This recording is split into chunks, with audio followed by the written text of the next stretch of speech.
4 মাস বন্ধ থাকার পর রাঙামাটির কাপ্তাই হ্রদে শুরু হয়েছে মাছ আহরণ। জেলেদের ধরা মাছ নেওয়া হচ্ছে ফিশারি ঘাটে।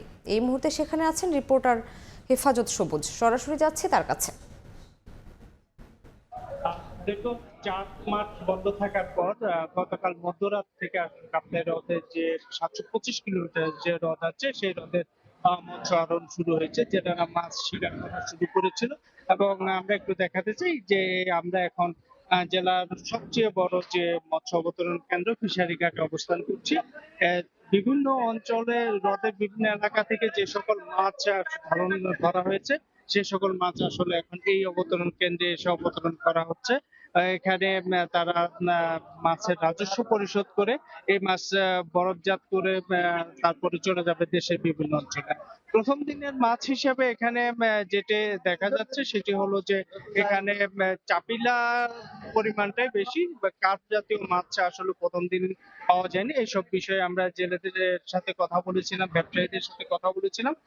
তারা আমাদেরকে যে বিষয়টি বলেছে যে আসলে প্রথম দিনে এরকমই হয়, পরে ধীরে ধীরে মাছের পরিমাণও বাড়তে থাকবে এবং মাছের যে আকার আছে সেগুলো নিয়েও তাদের মধ্যে এক ধরনের হতাশা আছে। কিন্তু আহ, বলছেন যে আসলে প্রায় 4 মাস বন্ধ থাকার পরে যে মাছ এসেছে সেই মাছে আসলে আকারটা অনেক ছোট, আরো বড় হওয়ার কথা ছিল।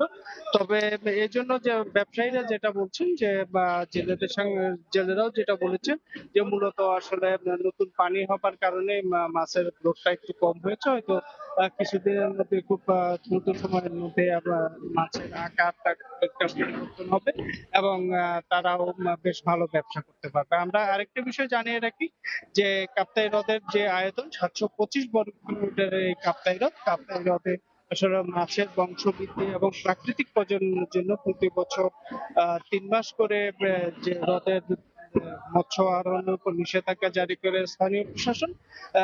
কিন্তু এবার হ্রদের পানি যথাসময়ে না হবার কারণে মাছের যে সময় বন্ধকালীন সময়টা আরো 1 মাস, 2 ধাপে আরো 1 মাস বৃদ্ধি করা হয়। 1 মাস বৃদ্ধি করার পরে আসলে প্রায় 4 মাস হিসাবে যদি বলি, তাহলে 4 মাস পরে আসলে এই মৎস্য আরোহণটা শুরু হলো।